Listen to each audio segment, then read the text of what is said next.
اچھا قبلہ یہ بتائیے گا حضرت آدم علیہ السلام کے لیے جو ہے وہ قرآن پاک میں ارشاد آیا ہے خلقت بیدیہ، اس کا کیا پس منظر ہے؟ اس پہ تھوڑی سی روشنی ڈالیے گا۔ خدا تعالیٰ نے جناب آدم کے تذکرہ کرتے ہوئے جب شیطان کو سجدے، یہ اس وقت کی آیت ہے شیطان کو سجدے کا حکم دیا، صحیح، اور ملائکہ کو اور جو ہے وہ جن و انس کو، جو اجنہ اور ملائکہ کو، جو حضرات جو اللہ کی مخلوق موجود تھی، تو اس وقت کو یاد کرتے ہوئے قرآن میں اس آیت کو نازل فرمایا کہ خلقت بیدیہ، بیدیہ کر کے آیت ہے کہ تو اسے سجدہ کیوں نہیں کرتا۔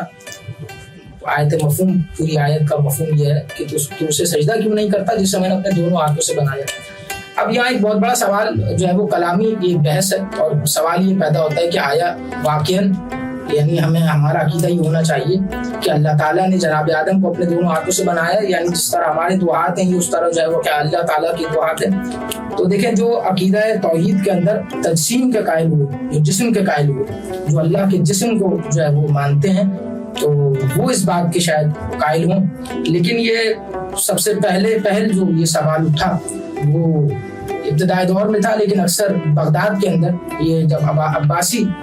خلفاء کا زمانہ گزرا تو اس میں یہ سوالات بہت اٹھے،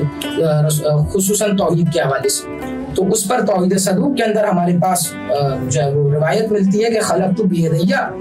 یعنی پہلی چیز مسلم عقیدہ ہے کہ جناب رسول خدا سے ائمہ معصومین سے جو ہمیں ملا کہ اللہ تعالیٰ کا کوئی جسم نہیں ہے۔ ہم مسلک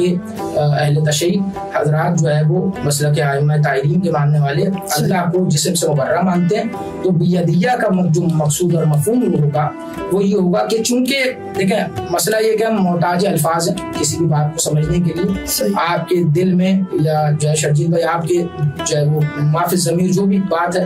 وہ جب تک آپ بولیں گے نہیں، الفاظ کا سہارا نہیں لیں گے، تب تک سامنے والے تک نہیں پہنچے گی، مخاطب نہیں سمجھ پائے گا۔ بالکل ایسا ہی۔ تو الفاظ کو جو ہے وہ ہم سیڑھی بناتے ہیں، اور اس برج بنا کر الفاظ کو ہم بات کو، ایک عام انسان کی روٹین ہی ہے۔ اللہ تعالیٰ نے اس کتاب کے ذریعے اپنے حبیب کو وسیلہ بنا کر انسانوں سے ہی کلام کیا، کسی پتھر دیوار سے تو کلام کیا نہیں ہے۔ تو جب انسانوں سے کلام کر رہا ہے خدا، تو انسانوں کے سمجھنے کے لیے بالکل ویسے ہی سمجھائے گا کہ جیسا وہ سمجھنا چاہتے ہیں، یا جس طرح ان کو آسانی ہے۔ جس طرح رسول ایک نوری مخلوق تھے، ہماری لیے جو ہے وہ خاکی پیراہن اوڑھ کر اس دنیا میں ہماری ہدایت کے لیے آئے، اسی طرح سے جو ہے وہ اللہ تعالیٰ نے ہمیں ہدایت دینے کے لیے الفاظ کا سہارا لیا، اور اس کو جو ہے وہ قرآن اپنے کلام کو جو ہے وہ الفاظ کی صورت میں ڈال کر قرآن کی شکل میں آج ہمارے سامنے موجود ہے۔ تو بات وہی تھی کہ انسان محتاج ہے، جس طرح سمجھے، یعنی انسان سمجھتا ہے الفاظ کے ذریعے سے۔ تو اب کمال فصاحت اور بلاغت قرآن کا یہ ہے کہ خلقت بیدیہ، یعنی انسان جب بھی آپ دیکھیں فطرت اور نارمل بالکل جو ہے وہ یہ تقاضۂ فطرت ہے، کبھی بھی ایک ہاتھ سے انسان کا کام شرجیل صاحب جو ہے وہ ناقص رہتا ہے، یعنی اگر انسان ایک ہاتھ سے کام کرے نا تو اس میں اتنا فوکس نہیں آ پاتا، لیکن دو ہاتھ سے کام کرے تو انسان کا فوکس اس کے اندر بالکل کمال درجے پر ہوتا ہے، بالکل جو ہے وہ یہ کہہ لیں کہ پرفیکشن کے ساتھ وہ کام ہوتا ہے جس کے اندر دونوں ہاتھ ملوث ہو، یعنی دونوں ہاتھ کو بروئے کار لائے ایک کام کے لیے۔ تو اللہ تعالیٰ نے اس تناظر میں آیت کو اتارا کہ کمال قدرت شیطان کو بتانا چاہیے کہ تو اس سے سجدہ کیوں نہیں کرتا۔ خلقت بیدیہ کا ترجمہ یہ نہیں ہوگا کہ میں نے جو ہے وہ ظاہری ترجمہ، لفظی ترجمہ تو اگرچہ یہی ہے کہ جسے میں نے اپنے دونوں ہاتھوں سے پیدا کیا، لیکن یہاں چونکہ اللہ تعالیٰ کا جسم نہیں ہے تو یہاں مراد معنی یہ ہوگا، دیکھیں جہاں بھی حقیقی معنی محال ہوتا ہے وہاں عقلت مجاز پر عمل کیا جاتا ہے، تو یہاں مجازی معنی یہ مراد لیا جائے گا